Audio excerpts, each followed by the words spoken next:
Before the sun rises over Manhattan, before the streets wake, before millions begin their daily rush, look closely at the skyline. These buildings are not just steel, stone, and glass.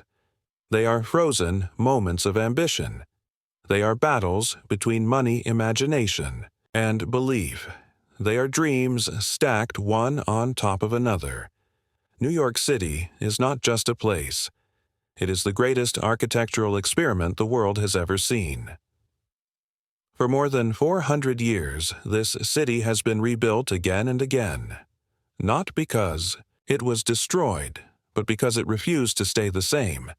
From fragile wooden shelters built by settlers who feared the unknown, to towers so tall they disappear into the clouds. This is the story of how New York learned to build upward, outward, and forever, forward. Long before glass towers reflected the sky, Manhattan was an island of forests, rivers, and marshland. Native American tribes lived here for generations. They followed natural paths carved by the land. They understood the island not as property. As a living place, one of those paths would one day become the longest street in the city Broadway. In 1624, Dutch settlers arrived on this island. They saw opportunity, trade protection. They called their settlement New Amsterdam.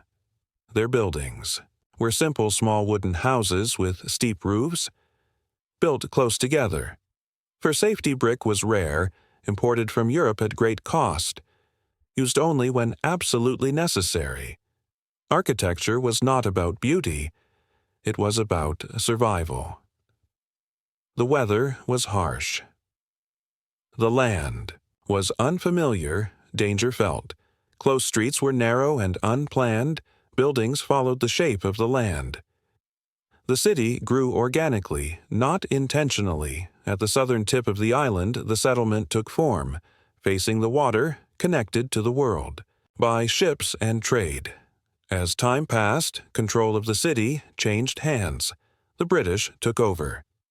New Amsterdam became New York. With British rule came new ideas. New materials, new order. Wood gave way to brick. Temporary structures were replaced with permanence. Symmetry began to replace chaos. Colonial architecture spread through the city. Buildings became balanced, orderly, predictable. Windows, aligned facades followed rules. Architecture began to reflect control. After the American Revolution, the city faced a new question: what should a free nation look like? The answer came through architecture. Federal-style buildings emerged, inspired by ancient Greece and Rome civilizations that symbolized democracy. Power stability columns appeared. Strong and deliberate proportion mattered. Balance mattered. Federal Hall stood as a declaration.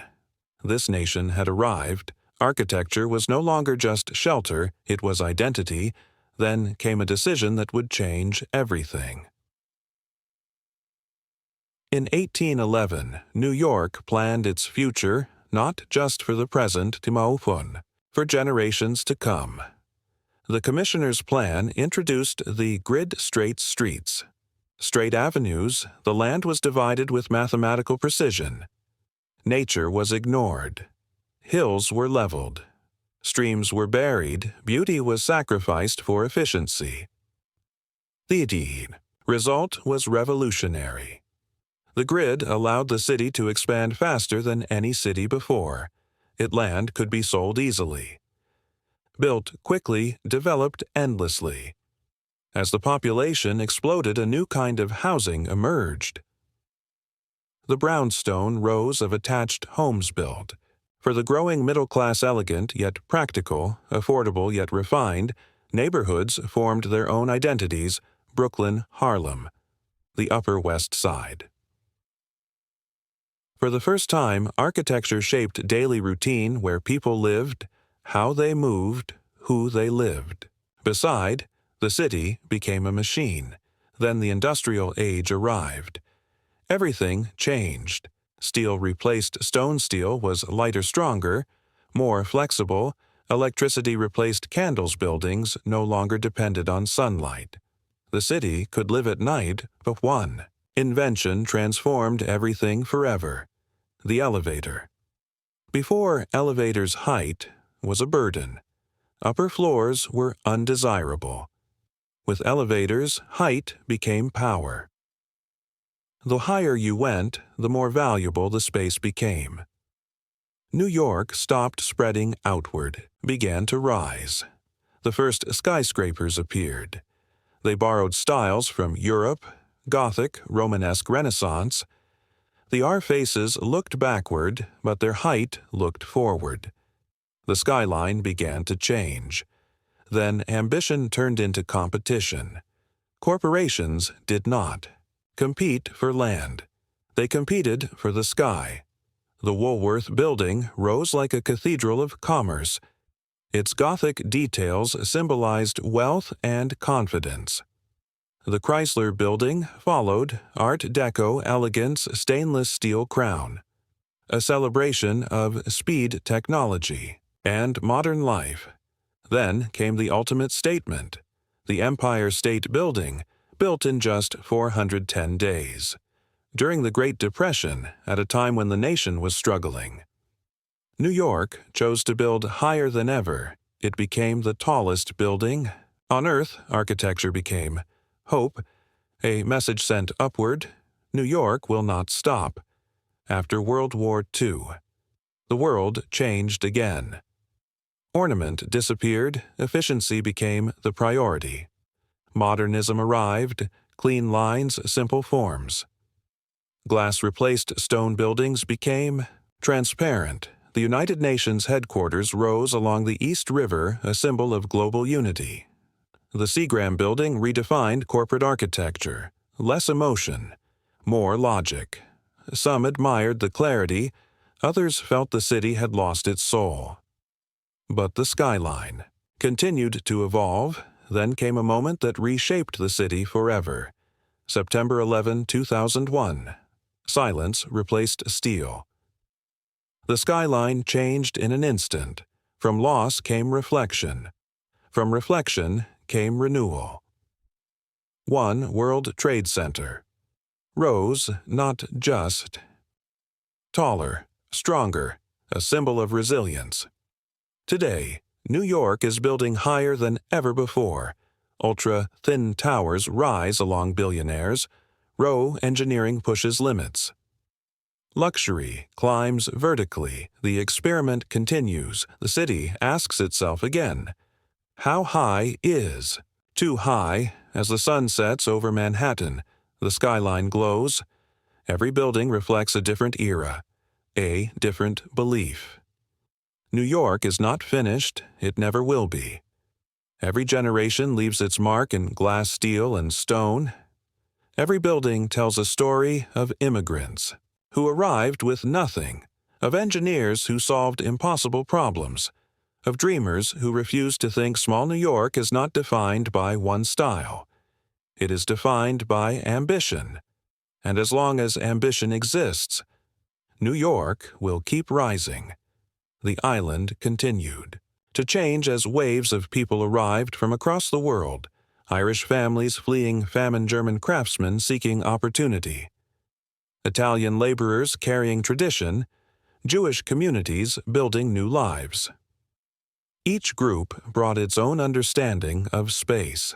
Home and community tenements rose quickly, tall, narrow buildings packed tightly together, built for profit.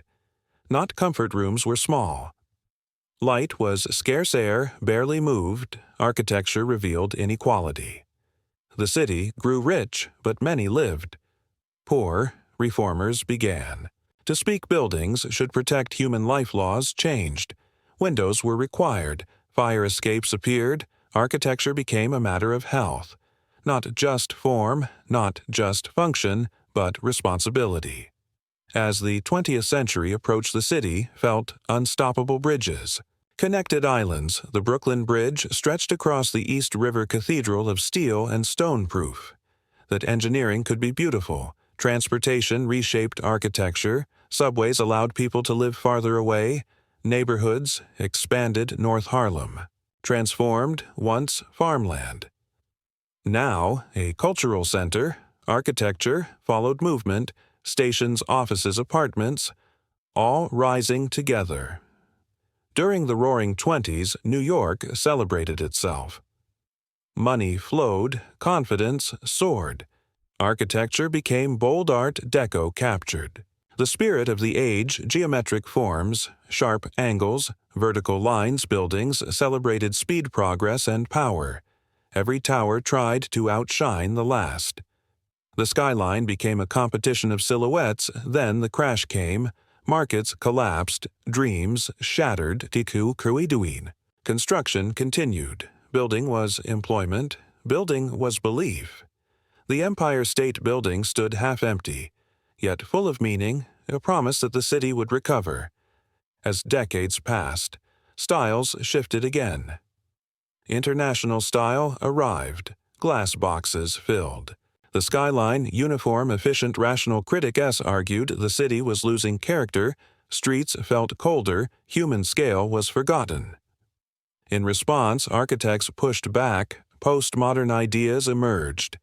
History returned, color returned, playfulness returned.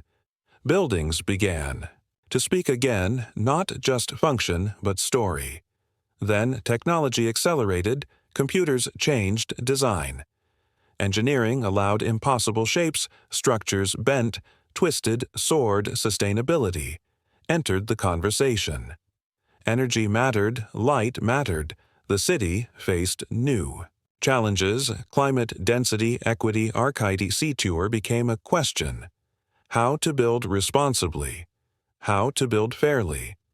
How to build for the future? Parks rose above streets. The High Line transformed old infrastructure into public space. Nature re-entered the city architecture. Softened, glass reflected sky and trees. Boundaries blurred today.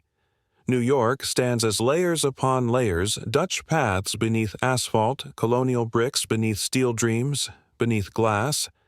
Every building holds memory. Every street holds history.